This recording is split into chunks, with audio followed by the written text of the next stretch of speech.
Au nom de Dieu, le tout miséricordieux, le très miséricordieux, le tout rayonnant, très rayonnant d'amour pour ses créatures, que la paix et le salut soient adressés au prophète Mohammed, ainsi que sur sa famille et ses compagnons. Chers auditeurs, je vous salue. Je vous souhaite la paix et j'espère que vous vous portez bien. Aujourd'hui, nous allons nous allons traiter une question qui revient très souvent lors de mes accompagnements. Et je pense qu'il est très important de répondre à cette question car elle va vous faire sauver du temps et de l'argent. Cette question, c'est combien de temps prend une reconquête amoureuse? Combien de temps ça prend pour reconquérir quelqu'un qui est parti? Une femme, un homme, etc. Et c'est une question intéressante et c'est une question importante aussi parce que à travers la réponse, vous allez comprendre que le temps n'est pas un ennemi, que le temps est un allié, à condition que vous en fassiez un bon usage. Alors, pourquoi je vous dis que répondre à cette question va vous faire sauver du temps et de l'argent? C'est parce que votre impatience est votre pire ennemi dans la reconquête amoureuse. C'est votre pire ennemi, c'est l'impatience. Votre pire ennemi, c'est pas votre ex qui veut pas revenir. C'est pas l'orbiteur qui se trouve autour de votre ex ou la personne que votre ex va rencontrer et peut-être se mettre avec. C'est pas lui ou elle votre pire ennemi. Votre pire ennemi est en vous-même et votre pire ennemi, c'est quoi? C'est votre impatience. Et à cause de cette impatience, vous allez perdre beaucoup d'argent, je vous le garantis, parce que dans cette profession d'accompagnement, de coaching et de voyance, il y a énormément d'arnaqueurs. Et vous allez tomber entre les mains d'arnaqueurs. Je vous le dis et je vous le répète encore. Et croyez-moi, moi-même, je suis originaire de l'Afrique de l'Ouest. Je viens du Mali. J'ai grandi dans une tradition maraboutique. Donc, je sais de quoi je parle. Je vous l'affirme. On ne fait pas revenir un ex avec les rituels seulement. Tous ceux qui vont vous vendre les retours d'un ex en 7 jours, en 2 semaines, en 3 semaines, ce sont des foutaises. Vous allez perdre votre argent, vous allez gaspiller votre argent, vous allez perdre du temps. Et vous allez toujours revenir à la case départ. Il n'y a pas un rituel qui fait revenir une personne, ça n'existe pas. Les rituels servent à quoi? Les rituels, ce sont des influences mystiques, ce sont des influences. C'est-à-dire quoi? Ça veut dire que si une personne, par exemple, a des sentiments pour vous, on peut réchauffer ses sentiments. Mystiquement, on peut le faire.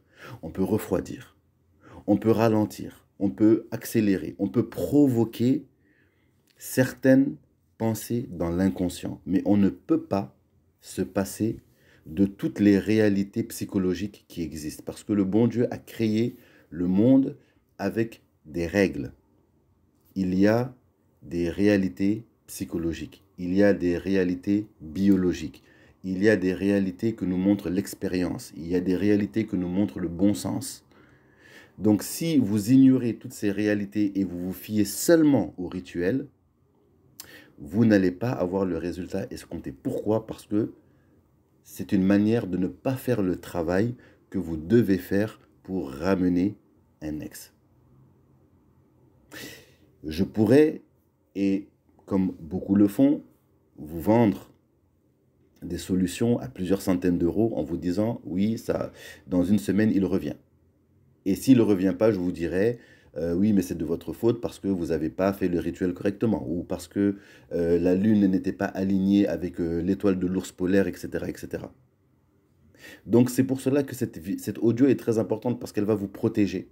Elle va vous protéger des arnaqueurs, des charlatans, des faux voyants, des voyous, etc., etc. Écoutez la voix de la raison. On a de l'expérience dans le domaine et nous-mêmes, on utilise la voyance. C'est-à-dire que nous, on utilise la géomancie, on connaît très bien comment marche la cartomancie et d'autres méthodes de divination, d'autres méthodes de voyance qui sont extrêmement efficaces et pour ceux qui ont fait des consultations avec nous peuvent en témoigner, très précises, très claires. Et on connaît très bien les rituels et c'est pour cela qu'on vous dit que les rituels servent d'accompagnement. Donc le rituel va servir d'accompagnement. Et avec le rituel, il y a le comportement adéquat.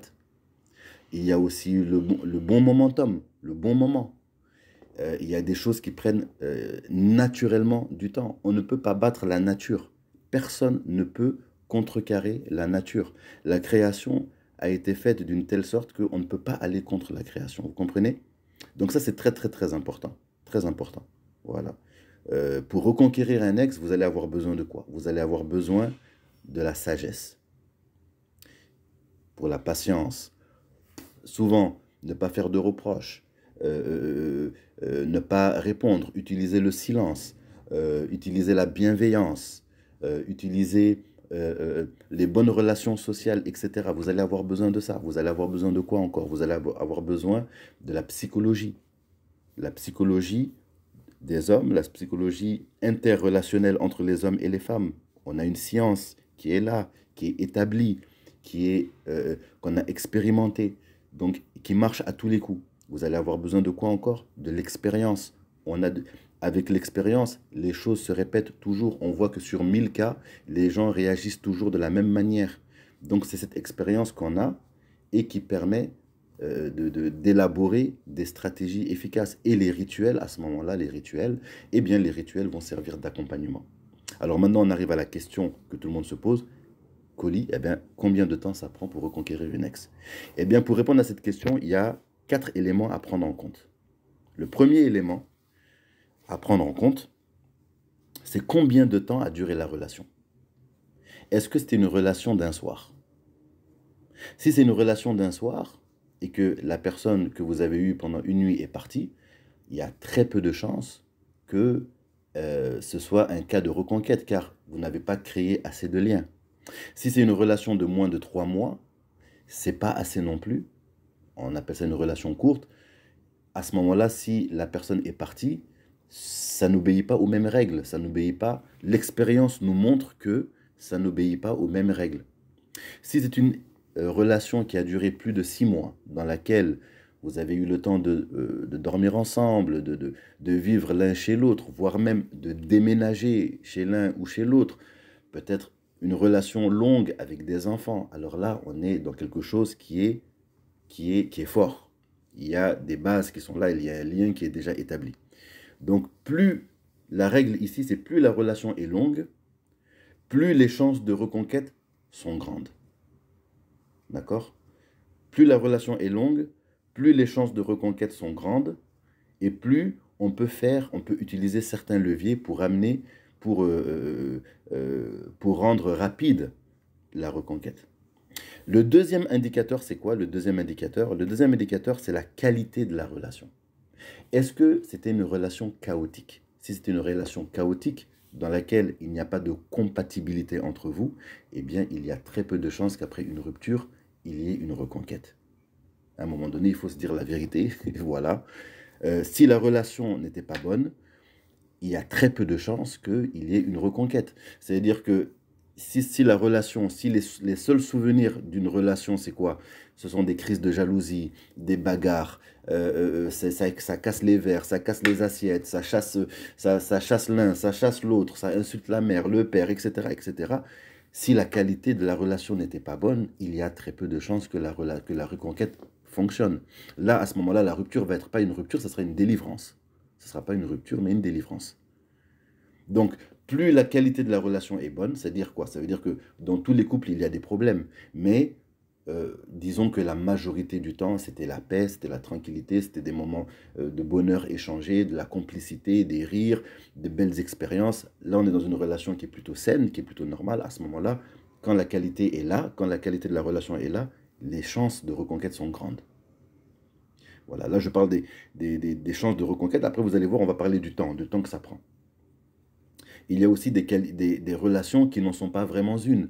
Quand vous êtes dans une relation où votre partenaire n'est pas réellement avec vous, c'est-à-dire que votre partenaire ne veut pas s'engager avec vous, votre partenaire n'a pas l'intention de créer un véritable lien avec vous, qu'il veut juste passer quelques moments avec vous, mais qui n'est pas engagé émotionnellement, qui n'est pas engagé symboliquement, à ce moment-là, la qualité de la relation est basse.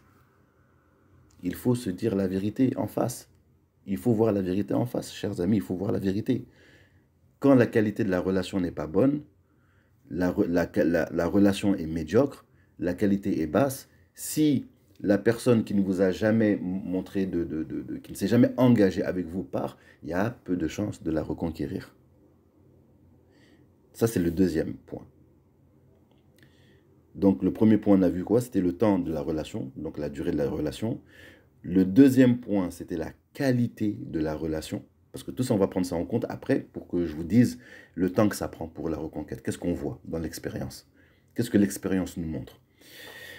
Et le troisième point, il y a 4 indicateurs en tout, hein. Donc le premier, c'était le temps de la relation. Le deuxième, c'est la qualité de la relation. Et maintenant, le troisième point à prendre en compte, c'est le niveau de stress à la rupture.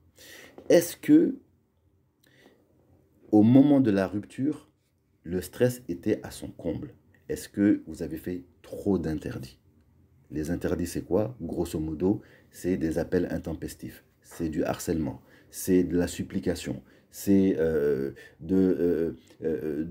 vous ramper par terre, vous supplier de revenir, vous crier, vous pleurer, etc., etc., etc. S'il y en a eu trop, ça va jouer dans le retour. Dans la reconquête, ça va jouer. Voilà. Si votre ex vous a demandé de ne pas appeler et que vous avez quand même appelé, qu'est-ce qui va se passer? Il va vous bloquer. Donc vous arrivez à un moment où vous êtes bloqué de partout. Pourquoi? Parce que vous avez fait trop d'interdits. Donc si on arrive à des situations comme ça, le retour est difficile, plus long. Pas impossible, mais plus long, plus difficile. Donc ça, il faut le prendre en compte aussi. Et le quatrième point à prendre en compte, c'est quel est le type de rupture. Parce que toutes les ruptures ne sont pas les mêmes.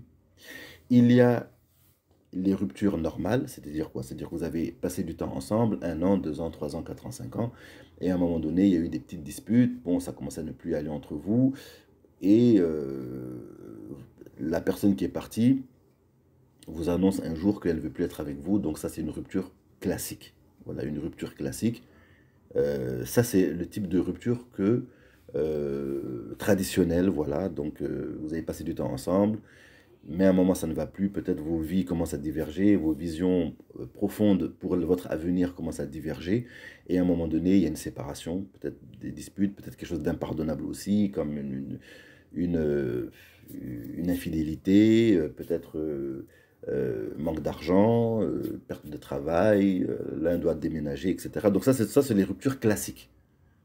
Quand la rupture est classique, là on a le temps qu'il faut pour la reconquête, et je vais vous dire ça tout à l'heure. Pour l'instant, j'essaie de vous expliquer les indicateurs qu'on utilise, et après je vais vous dire combien de temps ça prend la reconquête avec les indicateurs, qu'est-ce que l'expérience nous montre.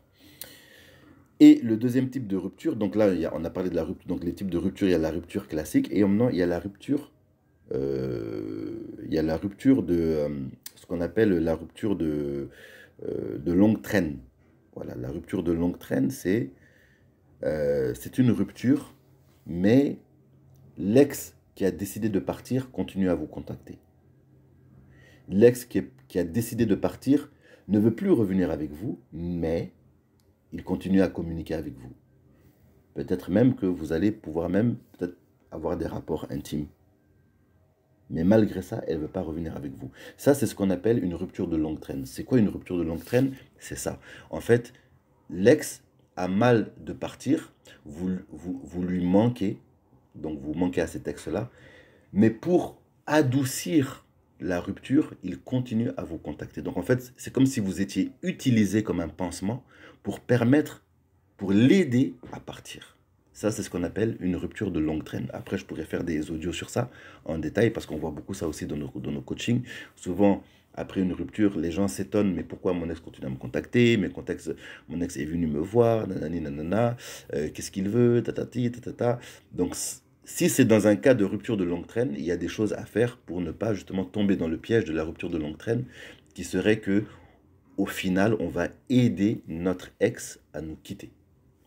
Voilà, parce que quand il y a une rupture de longue traîne,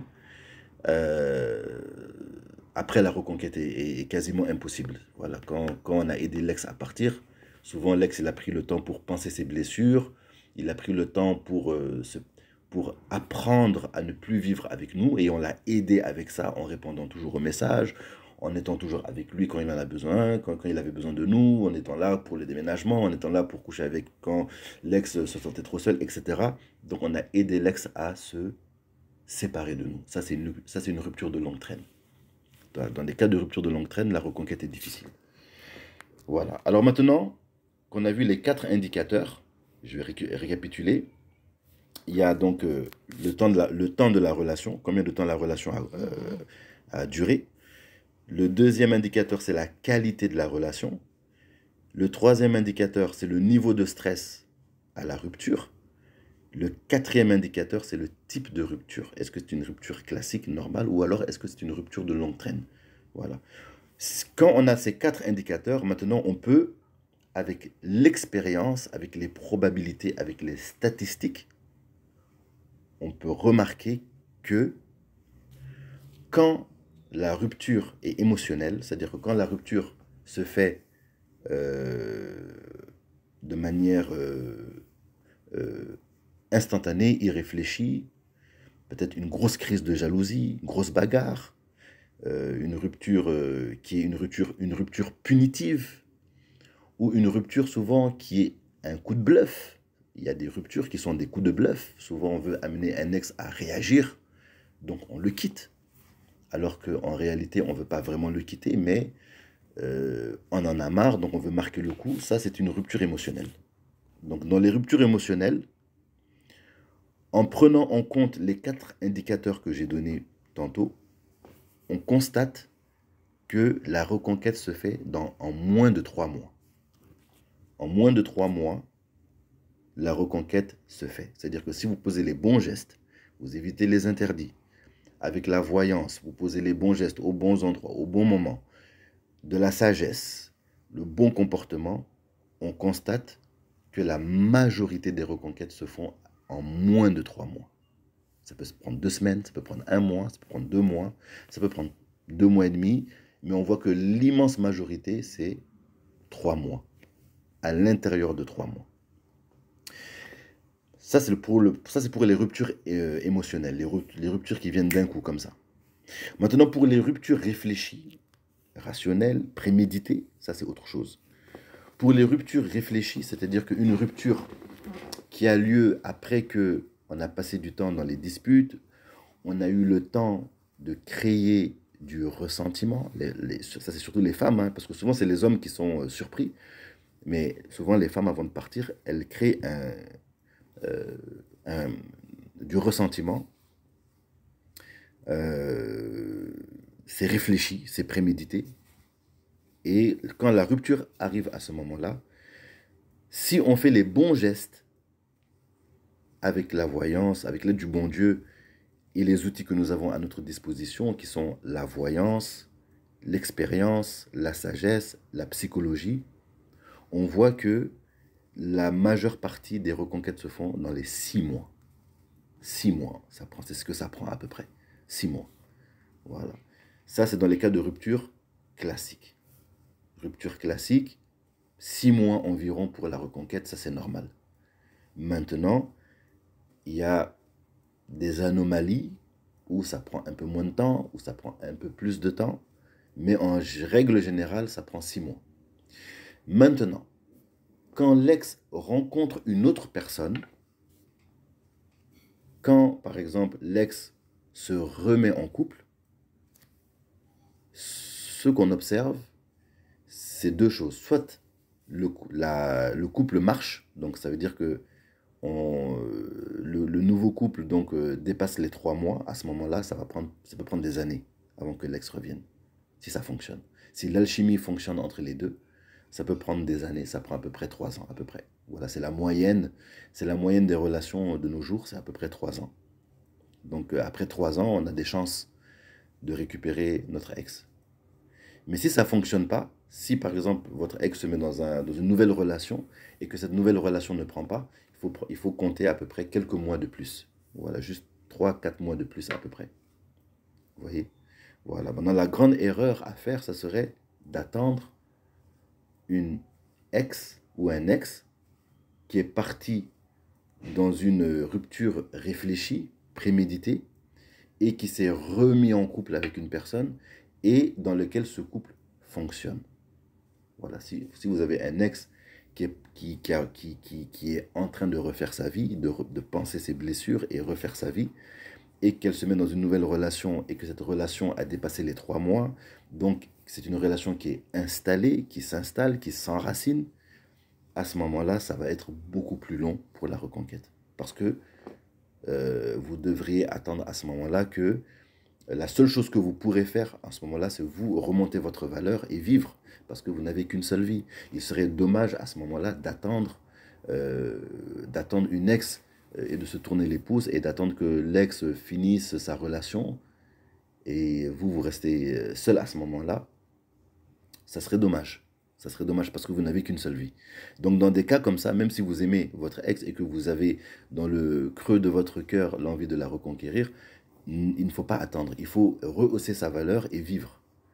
Vivre, c'est-à-dire ouvrir de nouvelles portes, de nouvelles opportunités, vivre de nouvelles amours, rencontrer de nouvelles personnes, donner la chance à la vie de vous apporter de nouvelles expériences extraordinaires parce que vous avez une seule vie et que vous avez de la valeur. Voilà, votre vie ne se remplacera jamais. Vous avez de belles choses à vivre. Le monde est vaste. Il y a énormément de monde sur Terre. On est à peu près 7-8 milliards sur Terre. Si vous êtes un homme, vous avez plusieurs milliards de femmes. Si vous êtes une femme, il y a plusieurs milliards d'hommes. Votre ex a beau être exceptionnel, il y a d'autres personnes exceptionnelles et encore peut-être même plus exceptionnelles. Vous voyez? Vous avez vécu avant votre ex, sans elle. Pourquoi vous ne pouvez pas vivre sans votre ex après? Donc, à un moment donné, il faut être aussi pragmatique, il faut être sage et comprendre que vous sacrifier ne donnera pas plus de chances de reconquérir quelqu'un. C'est-à-dire que le fait d'être seul ne vous donnera pas plus de chances de reconquérir une ex qui est partie se remettre en couple. Vous voyez? Voilà, à ce moment-là, il faut vivre. Voilà, la meilleure manière de traverser cette situation, c'est de vivre pleinement, de rehausser sa valeur. Et à ce moment, si l'ex finit son histoire, peut-être qu'elle aura envie de venir. De toute façon, vous serez toujours plus désirable en étant avec quelqu'un qu'en étant seul. Donc ça, c'est de la psychologie. Vous voyez? Donc, pour répondre à la question qu'on apprend une reconquête en général. Voilà, il y a toujours des cas particuliers, mais en général, faut voir que ça prend ça à peu près. Voilà. Donc moins de 3 mois pour une rupture émotionnelle, une rupture qui n'était pas préméditée, ça prend environ moins de 3 mois. Une rupture qui était réfléchie, préméditée, organisée, ça prend plus de 6 mois. À peu près, voilà, grosso modo. Les indicateurs qui peuvent jouer pour ou contre la reconquête, il y a le temps de la relation. Plus la relation était longue, plus les chances de reconquête sont grandes. La qualité de la relation, plus la qualité était bonne, plus les chances de reconquête sont bonnes. Le niveau de stress à la rupture, moins il y a d'interdits à la rupture, moins il y a de stress à la rupture, moins il y a de méchanceté, moins il y a de problèmes, plus il y a de chances de reconquête. Et le type de rupture aussi. Est-ce que c'est une rupture normale? Si c'est une rupture normale, les chances de reconquête sont très bonnes. Si c'est une rupture qui a traîné, une rupture de longue traîne, à ce moment-là, la reconquête va être difficile. Voilà, donc c'est ça pour répondre à la question combien de temps prend une reconquête amoureuse. Chers auditeurs, c'était un plaisir pour moi de faire cet audio. Si vous voulez une consultation, n'hésitez pas, ça fait plaisir. On se reprend très bientôt. Merci beaucoup, bonne journée.